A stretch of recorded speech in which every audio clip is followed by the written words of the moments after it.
I'm Ashton Addison from EventChain for Investmentpitch Media and FinTech News Network. And today on Blockchain Interviews, we have Malcolm CasSelle, Strategy for WAX, the Worldwide Asset Exchange. Malcolm, thank you so much for being on the show. It's a pleasure to have you here today. Thanks for having me, Ashton. You're very welcome. I'm excited to learn a little bit about WAX and how you guys are in the blockchain and gaming space. If you could give a little bit of background for the viewers, first of all, what is WAX doing in the space? Sure. So WAX stands for Worldwide Asset Exchange, and we're the first blockchain designed just for digital goods. We come from a long lineage of creating marketplaces for digital goods. And so the WAX blockchain is designed so that you can create items, buy items, sell items, trade items. And of course, anyone can build their own marketplace using the WAX protocol and the blockchain. Very interesting. I've played video games myself, obviously, for a while, and there's a lot of custom items you can buy, but it seems like these marketplaces where you can actually trade items and even between games is bringing up a whole new market for many people. And I think a lot of people underestimate the size of the gaming space. The volumes seem to be really big. Could you talk a little bit about the size of the market and how quickly it's growing right now? Sure. So the market for secondary items, that's items from video games that people acquire when they're playing games like Counter-Strike Global Offensive or PUBG or Fortnite. People see like skins, the cosmetic items. That whole market for trading is about 50 billion. The market for actually selling them for the first time when a user acquires them is about 100 billion. So you're looking at really, really big numbers. Our platform that we've developed prior to WAX traded about $2+ billion in items. So when we migrated those items to our testnet, we already had a really, really strong audience. We've done over $500 million worth of trading on our testnet. Wow, that's crazy. And can you talk a little bit about how blockchain fits into all of this? I know a little bit about NFTs, non-fungible tokens, and if that's the core value proposition behind adding a blockchain into a marketplace? Sure. So the blockchain is really important because it allows people to know the origin of an item. It's like a crypto in that like you can know for sure that it's authentic. So security and authenticity is really important, and blockchain supports both of those core objectives. The third is that you know you own it, because these days most of the digital items people get in video games are controlled by the publisher. In other words, they can't withdraw them and do whatever they want with them. If the publisher decides to shut down or goes out of business or just changes their policy, people who've invested millions of dollars individually, hundreds of hours or maybe thousands of hours in getting items or lots of money in acquiring items, they're gone. So the blockchain helps them hold on to them indefinitely and do whatever they want with them.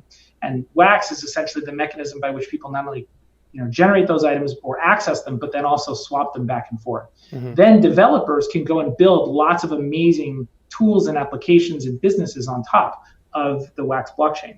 So I can talk a little bit about the blockchain, how it's in consensus and how it compares to other blockchains, but fundamentally understand that it's for developers who want to actually build digital goods businesses, and then also for the gamers and players who want to access digital goods. Interesting. And there's a lot of blockchains already out, mainly the ones that people know are Bitcoin and Ethereum. Is it necessary for WAX to have its own blockchain to focus on just digital assets and gaming?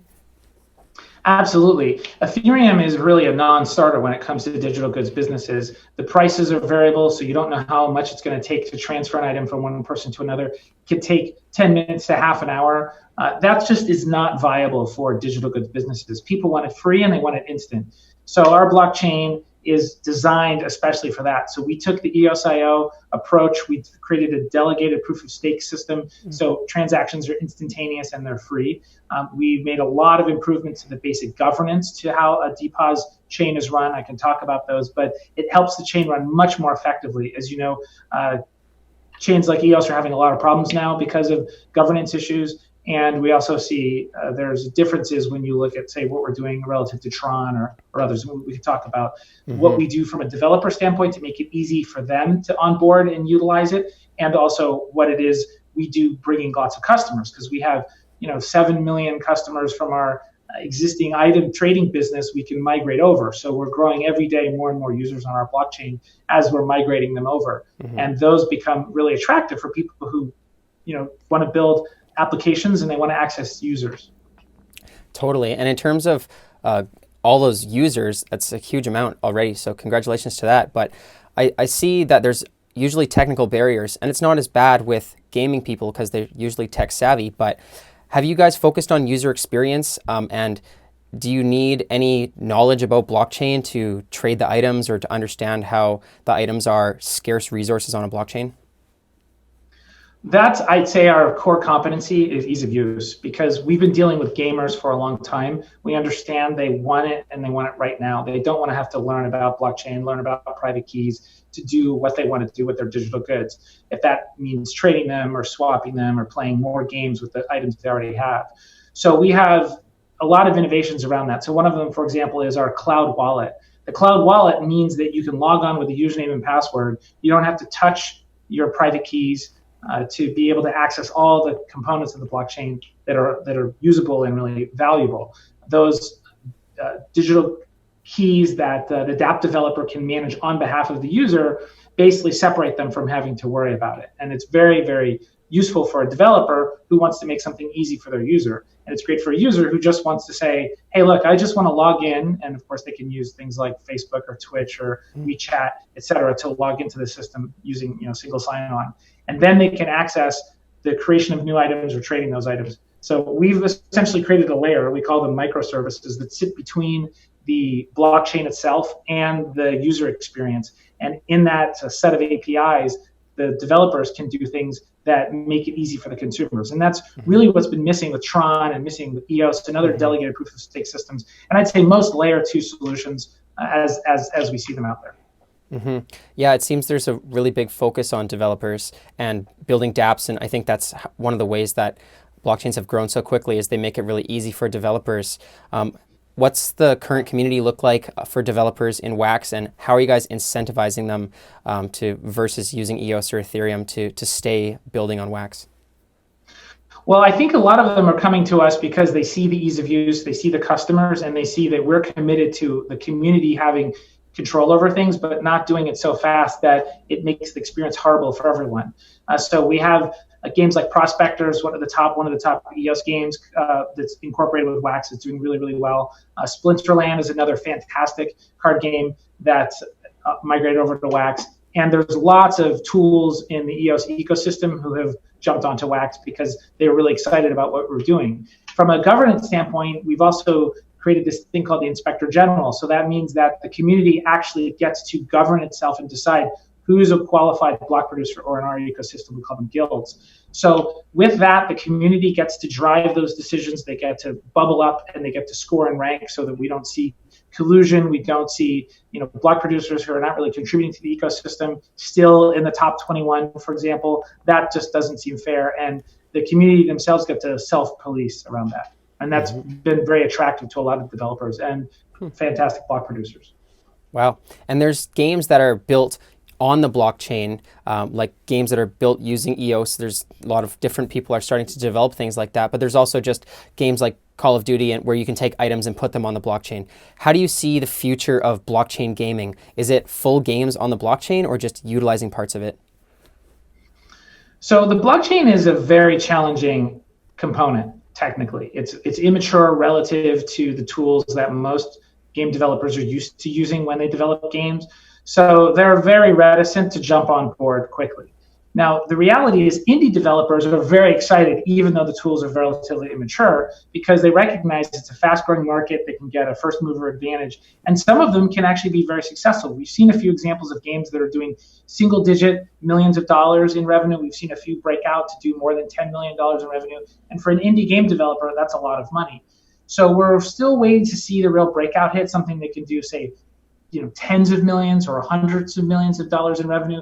That's blockchain-based. So I still think we have another year or two before we're going to see something like that potentially. There's been a lot of investment the past year. And so as that market evolves, we're here providing tools, and we see trading volumes continue to increase. As I mentioned, we've done over $500 million on our testnet. So we've been battle testing these, battle testing the ecosystem and the services we've built around it to make sure that as the market grows, we're essentially growing with it. And we're all in conversations with the folks making the best games out there, and then providing tools for that ecosystem. That's great. And what does the roadmap look like for Wax moving into 2020? What are the top priority things that you're looking at building in to help grow this ecosystem? Well, the number one thing is we want to migrate all of our NFTs that we were building on the testnet over to the mainnet. That's a really important step for us, and people can see the magic of what's really been created right now.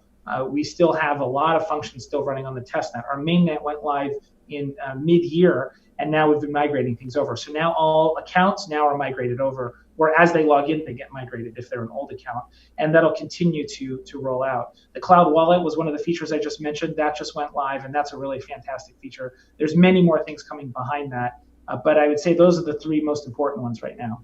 Yeah, definitely need to have get everything to the mainnet before you can move forward. That's great. And in terms of product wise, what are you guys looking at building out next? Well, we have a couple of really interesting applications we're doing with large brands who have digital collectibles or digital games. We can't disclose them before they're live, because of NDAs, but we're really excited. I think Q1 is going to be a big time for us because we're going to see a lot of these products going live. That's, I'd say, our main priority because we built a really robust developer portal. You can check it out at developer.wax.io.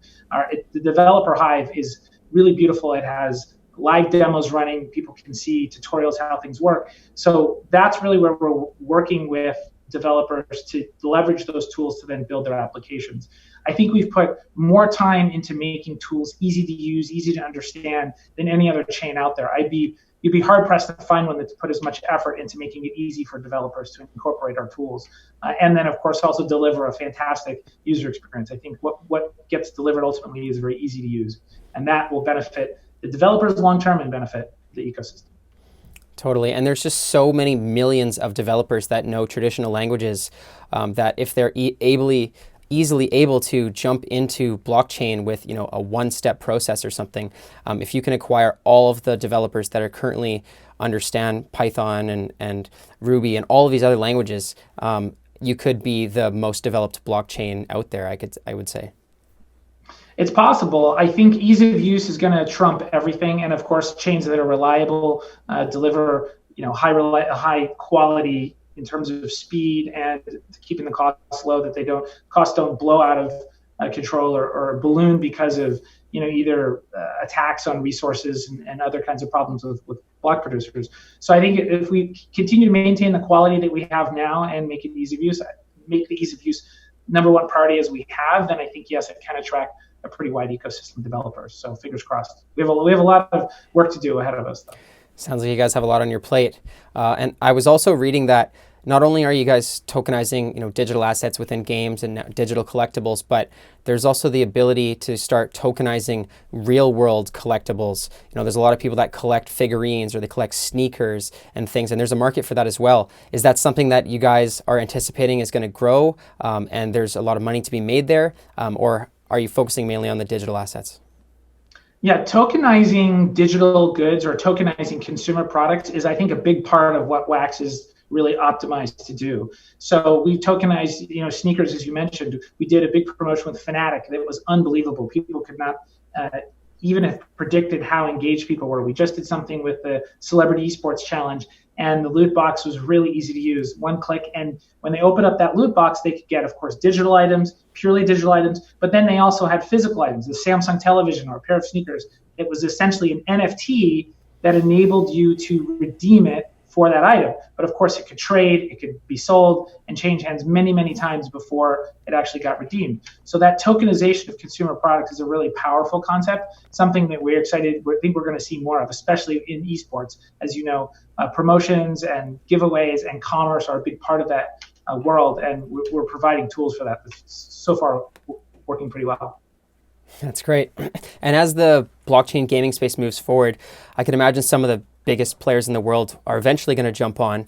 Do you know what big game developers are currently looking into blockchain gaming? Any major developer like Fortnite or PUBG or Call of Duty would jump on, could change the whole industry. They're all looking at it. I just think they're not going to make any moves because from their standpoint, if it isn't broken, they're not going to try to fix it. If it's making money, what they're doing now, they're not going to try and change what they're doing. What you're going to see, I think, is you're going to see an independent developer, see Blankos and Sandbox and Dapper Labs and folks like that who are doing things. If they can break out and it really, really works, you're going to see the big publishers copy it and try to do something similar. I mean, even Fortnite, as successful it is, was essentially a slight change in PUBG's basic game, that battle royale game. And PUBG, was a slight change of the game before that. So all these games that we see are essentially the big ones that we see are most often derivations or slight modifications of something that predated it. Mm-hmm. And that innovation is what keeps the game industry moving forward. And are you guys looking for more strategic partners like them, or are you looking for more developers or just more team members? And how can they reach out to you? I think developers is our number one priority right now. We want people to come and utilize the tools. We can provide support. We have a worker proposal system, which actually funds projects that are coming over, and they essentially put up their proposal. This is what they want to do, and then they get funding. We have well over $900,000 in WAC sitting there waiting for great projects, and more comes out of inflation every day. So we're looking for developers. They can go to developer.wax.io. That's the developer hive. And they can reach out to us. If they go to wax.io, they'll see our Telegram and lots of other ways there to reach us. Awesome. Thank you so much, Malcolm. I'll leave those links in the description box below. That's all the time we have for this interview, but it's been a pleasure talking about Wax, and let's follow up in the near future. I look forward to it. Thanks for having me, Ashton.